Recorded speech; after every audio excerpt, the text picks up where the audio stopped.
Leitura do livro Amando a Jesus Cristo, Meditações para a Quaresma, dos escritos de Santo Afonso Maria de Ligório e outros santos da Igreja. Capítulo 8, 20º dia da Quaresma. Quem ama Jesus Cristo foge da tibieza, ama a perfeição e os meios de alcançá-la. A caridade não é orgulhosa. 1 Coríntios 13, 4.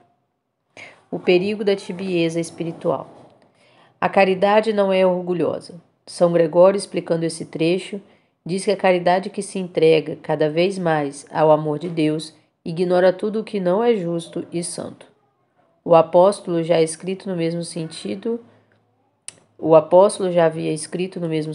descrevendo a caridade como o vínculo que une na alma as virtudes mais perfeitas. Revesti-vos da caridade, que é o vínculo da perfeição. Aos Colossenses 3,14.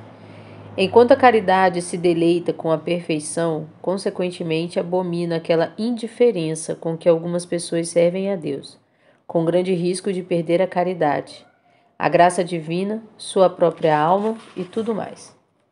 A tibieza. Deve-se observar que existem dois tipos de tibieza ou mornidão, uma inevitável e outra evitável. A tibieza inevitável é aquela da qual nem os santos estão isentos. Inclui todas as falhas que são cometidas por nós sem pleno consentimento, mas apenas por nossa fragilidade natural. Tais são, por exemplo, as distrações nas orações, as inquietações interiores, as palavras inúteis, a curiosidade vã, a vontade de aparecer, os gostos de comer e beber, os movimentos de concupiscência não reprimidos instantaneamente e etc. Devemos evitar esses defeitos tanto quanto possível, mas devido à fraqueza de nossa natureza, causada pela infecção do pecado, é impossível evitá-los completamente. Devemos, de fato, detestá-los depois de cometê-los, porque desagradam a Deus. Mas, como observamos no capítulo anterior, devemos ter cuidado para não torná-los objeto de alarme ou inquietação. São Francisco de Sales escreve o seguinte: todos os pensamentos que criam inquietação não vêm de Deus, que é o príncipe da paz, mas procedem sempre do diabo, do amor próprio ou da boa opinião que temos de nós mesmos. Tais pensamentos, portanto, como nos perturbam, devem ser rejeitados imediatamente e não levados em consideração. Foi dito também pelo mesmo santo a respeito das faltas não deliberadas, que, como foram cometidas involuntariamente, também foram canceladas involuntariamente. Um ato de tristeza, um ato de amor, é suficiente para cancelá-los. A venerável irmã Maria Crucifixa, uma freira beneditina, viu uma vez um globo de fogo sobre o qual várias palhas foram lançadas, e todas foram imediatamente reduzidas a cinzas. Foi dada a ela a compreensão por esta figura que um ato de amor divino feito com fervor destrói todos os defeitos que possamos ter em nossa alma. O mesmo efeito é produzido pela Sagrada Comunhão, segundo o que encontramos no Concílio de Trento, onde a Eucaristia é chamada um antídoto pelo qual nos libertamos das culpas cotidianas. Embora sejam realmente falhas, não impedem a perfeição, isto é, nosso avanço em direção à perfeição. Nesta vida presente, ninguém atinge a perfeição antes de chegar ao reino dos abençoados. A tibieza é evitável. A tibieza que impede a perfeição é aquela que chamamos de evitável. Quando uma pessoa comete falhas veniais deliberadas, todas essas faltas cometidas com os olhos abertos podem efetivamente ser evitadas pela graça divina, mesmo na vida presente. Santa Teresa disse: que Deus te livre do pecado deliberado, por menor que seja. Assim, por exemplo, são mentiras intencionais, pequenas difamações, imprecações, expressões de raiva, escárnio do próximo, palavras cortantes, discursos de autoestima, ressentimentos no coração, apegos excessivos a pessoas de um sexo diferente. Santa Teresa declarava: esses pecados são como vermes que não se deixam conhecer, enquanto não roerem as virtudes em nós. Como as coisas pequenas, o demônio vai abrindo buracos onde entram as coisas grandes.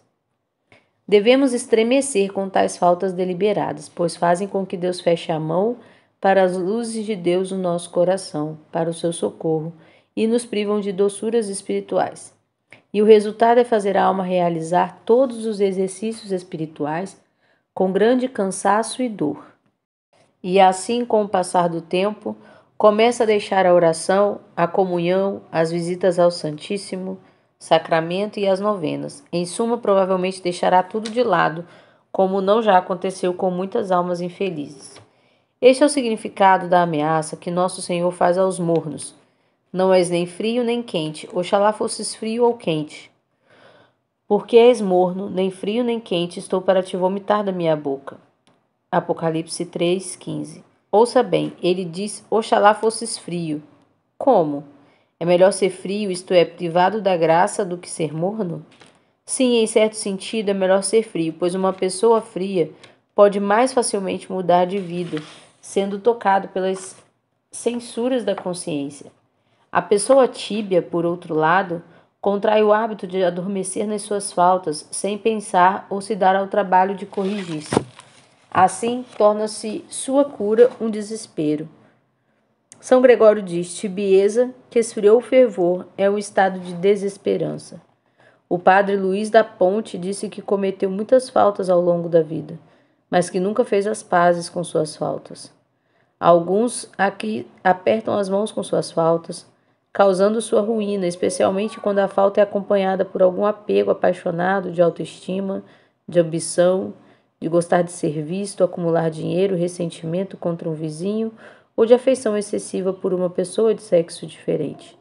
Em tais casos, há grande perigo, como São Francisco de Assis disse, dos cabelos dessa pessoa se transformarem em correntes, arrastando-as para o inferno. Em todo caso, tal alma jamais será santa e perderá a bela coroa que Deus prepara para quem corresponder fielmente à graça. Assim que o pássaro se sente solto da armadilha, imediatamente voa. A alma, assim que é desligada dos apegos terrestres, voa imediatamente para Deus. Mas se estiver amarrada, o fio mais leve será o suficiente para impedi-la de voar até Deus. Quantas almas existem que não se tornam santas porque não se esforçam violentamente para romper com alguns apegos passageiros? Todo o mal surge de pouco amor que temos por Jesus Cristo.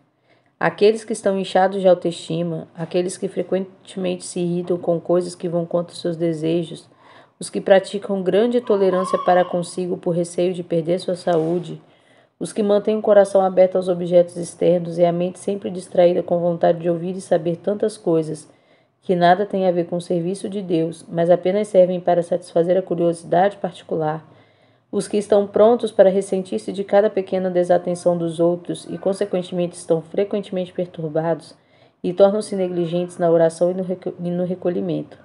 No momento são devotos e alegres, depois impacientes e tristes, conforme as coisas acontecem, de acordo ou contra o seu humor. Todas essas pessoas não amam Jesus Cristo, ou o amam muito pouco. Elas lançam descrédito sobre a verdadeira devoção. Mas suponha que alguém se encontre afundado nesse infeliz estado de tibieza. O que deve fazer? Certamente é difícil para uma alma morna retomar o seu antigo fervor. Mas Nosso Senhor disse que aquilo que o homem não pode fazer, Deus pode muito bem fazer. O que é impossível aos homens é possível a Deus. Lucas 18:27. Quem reza e usa dos meios certamente realizará seus desejos.